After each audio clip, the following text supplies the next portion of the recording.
The Great Ocean Road, 240 kilometers of Victorian coastline built by returned soldiers after World War I, and what they left behind is one of the most scenic coastal drives on Earth. Welcome to the Bay of Islands, the very first stop, official stop of the Great Ocean Road for my road trip.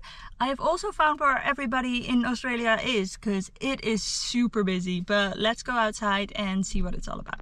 Bay of Islands, the western end of the Great Ocean Road's limestone coast. The Southern Ocean has been hitting this coastline for millions of years, and what's left are the pieces that haven't fallen yet. There are basically two viewing platforms where you can see the rocks and the water and the waves and like the cliff edges. It is absolutely stunning. And just like that, I've made it 10 minutes down the road to a place called London Bridge. In 1990, the outer arch collapsed without warning. Two tourists were stranded on the newly isolated stack and had to be rescued by helicopter. I've made it to Loch Ard Gorge. I don't know if that's how you pronounce it. It is extremely busy, so I'm parked pretty much all the way at the end, but let's go check it out. Now, I did skip Martyrs Bay and the grotto, but future me will be going, so let me show you those clips. We never made it back. Wildfires and flooding closed the road before we got a chance to go back. Loch Ard Gorge, named after the ship that wrecked there in 1878. Again, just absolutely stunning nature. Everywhere you look, it is gorgeous. Like, I just can't explain it. Let's go a few more minutes down the road to 12 Apostles, then to Gibson Steps, and then we'll call it a day and go to the campsite. The 12 Apostles, the most famous stop on the Great Ocean Road. Sea stacks rising from the Southern Ocean, the last standing remnants of a coastline that has been retreating inland for 20 million years. There were never 12. There are currently only 8. One collapsed in 2005, another in 2009.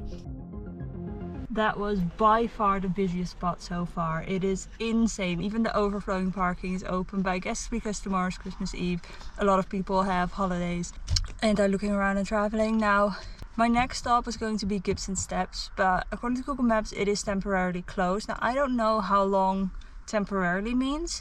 If you didn't just see any clips, then that means it was still closed, and that's too bad. But for now, I am heading to the campsite and calling it a day. Good morning from the Great Ocean Road. It is raining, as seems to be the case here most days. First of all, it's no longer Christmas when this video comes out, but Merry Christmas. Today is Christmas Eve, I believe. Yeah, 24th. So Merry Christmas. Second, we are going to finish the Great Ocean Road today. I have no idea what we can do because the weather is bad. There's a few things that I want to see along the way, and for the rest we're just gonna see and hope for the best. I hope the weather will clear up, but according to the weather forecast it's gonna be this the entire day. The Great Otway National Park. The Otway Range is one of the wettest parts of Victoria. After the limestone coast, the forest is a different world entirely. Same road, just feels like a different planet. On the way here there's a lookout point called, I think, Cave Lookout, where you've got gorgeous views. If you want to stop there you can take a look, or you can go straight here. This is a little bit of a detour, so you basically drive 12 kilometers off the Great Ocean Road and then you're gonna have to do 12 kilometers back.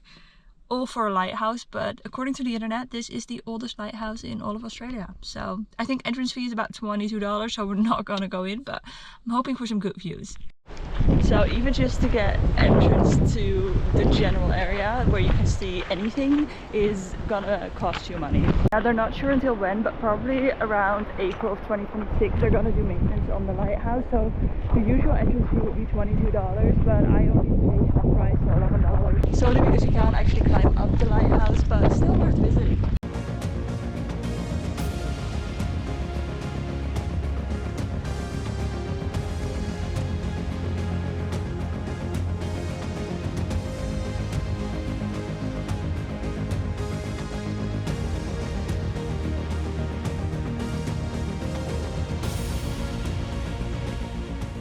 Alright, next stop is just 35 minutes down the road, Apollo Bay.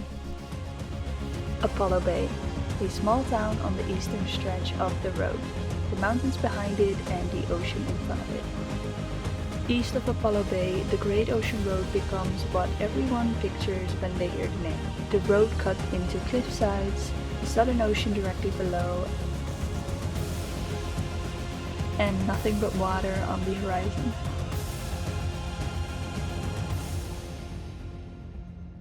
As soon as you leave Apollo Bay, these are like the views that you get, and this is exactly what I thought the Great Ocean Road would be like.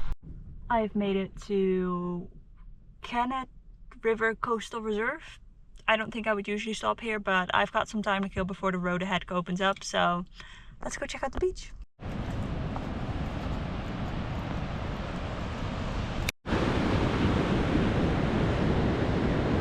The eastern end of the Great Ocean Road. 2 days, Christmas Eve to Christmas Day, the Southern Ocean the whole way. And that is it. I have officially made it to the eastern end of the Great Ocean Road. We did it!